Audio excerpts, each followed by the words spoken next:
Hello friend and welcome back to my channel, Blue Nose Trading. My name is Tori Solis and today I'm going to be testing Darkstar from Amaco Cosmos series. I'll be testing this glaze on 7 different clay body test tiles as well as on a textured white stoneware planter. This is a cone 5-6 glaze that's listed as lead-free, non-toxic, and food safe by the manufacturer.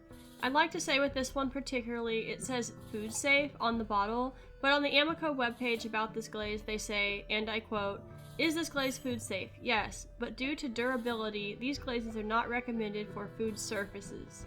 So it's not toxic, it's not going to poison you, but it's not going to create a surface that's ideal to be in contact with food surfaces, so maybe it's better to use on the outsides of things and not the insides of mugs. I want to make sure that this is mixed extremely well. I start by giving the jar a good shake using my thumbs to ensure the lid is secure, so I don't accidentally end up with glaze all over my face in studio. My favorite way to mix up my glazes is with a drill and egg beater attachment. After mixing the glaze with the egg beater attachment, it's still a good idea to poke around at the bottom of the jar to make sure there isn't any mineral material clumped up down there. I'm going to be brushing my glaze onto my test tiles. I brush my tiles in 1, 2, and 3 coats with the thickest coat at the top of the tile. I fire my tiles hanging on a high alumina rod to see how the glaze will perform on a vertical surface. In this way, I'm testing for running. With the thickest coat of glaze at the top of the tile, it's got some room to run down the tile. This glaze has a note on it about running on the Amaco website. Another quote from their website about this glaze: "These glazes are prone to running, so we recommend stopping your glazes about half an inch above the foot. You can also use a drip tray or soft bricks to protect kiln shelves."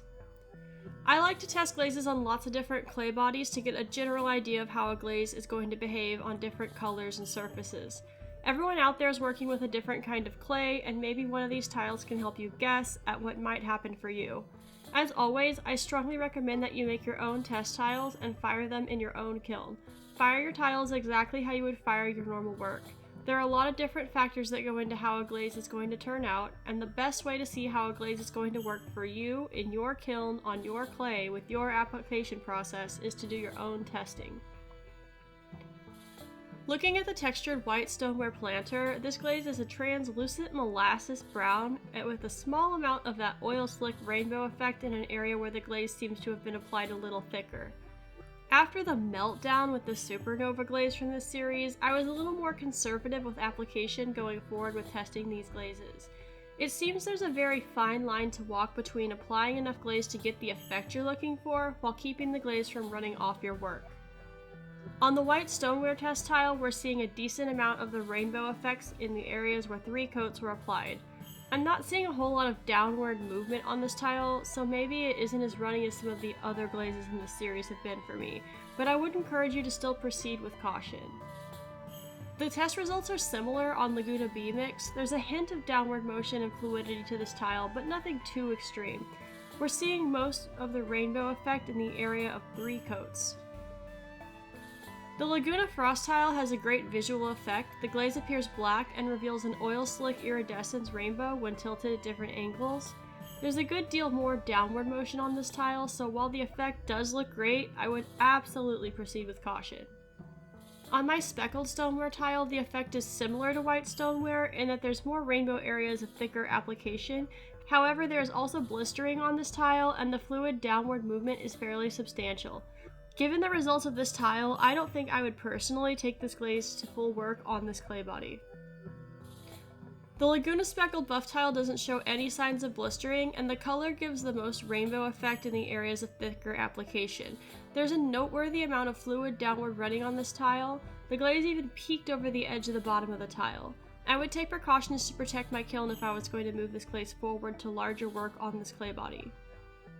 This glaze has good surface and effect on red stoneware. There isn't any significant sign of fluid downward movement on this tile, but the shape of a larger piece could affect this, so I would still rather be safe than sorry and use a drip tray or something similar to protect my kiln.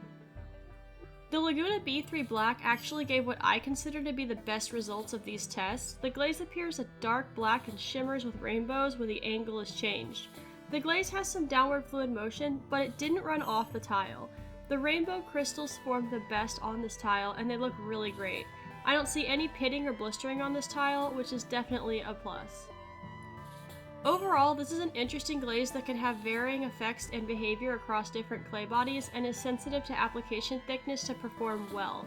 Working with this glaze is going to take a lot of careful testing to find what is and isn't going to work for you with your application and specific clay body.